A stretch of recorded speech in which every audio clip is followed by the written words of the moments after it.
Mythologies capture these things that are consistent in human history, that are ongoing. They don't get old. They maybe put on new clothes, but they're still with us.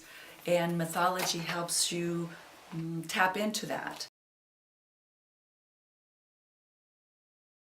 You go into these stories, you go, oh, because you get it.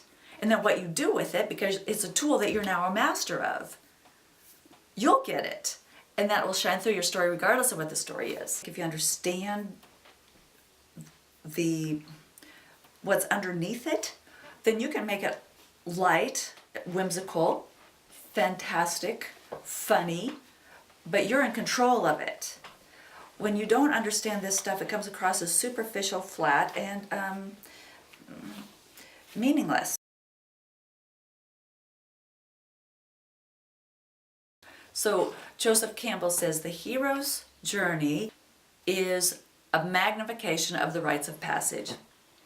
And he says in the rites of passage, there are 3 phases.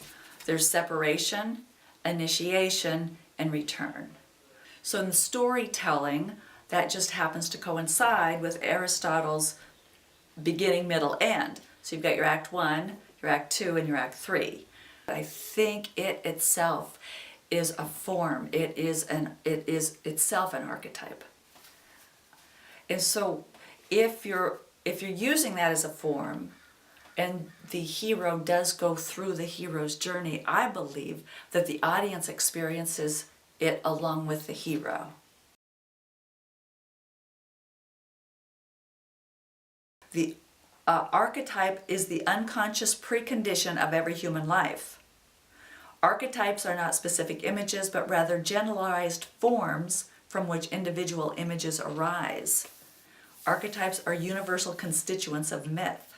These archetypes are what Vogler has identified as necessary components to write a good story well. And he identifies the following archetypes: hero, herald, mentor, threshold guardian, shapeshifter, trickster, and shadow. Now those by no means are a list of all the archetypes, but he felt that in storytelling, specifically screenwriting in Vogler's world, that these often are part of a good story.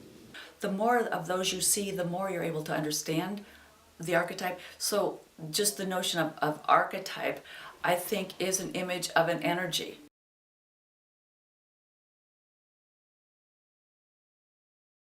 To a deep experience of life can be shared, and by telling that, we all then become better at our own story.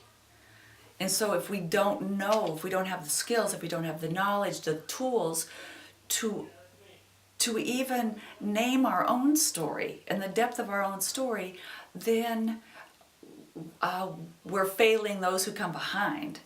So by understanding what a story is, understanding some of the energies, what did I say, the human condition, then we're more likely to understand our own story, and we're more likely to live our own story more richly. And again, as an artist who's telling story, that they need to bring that with them.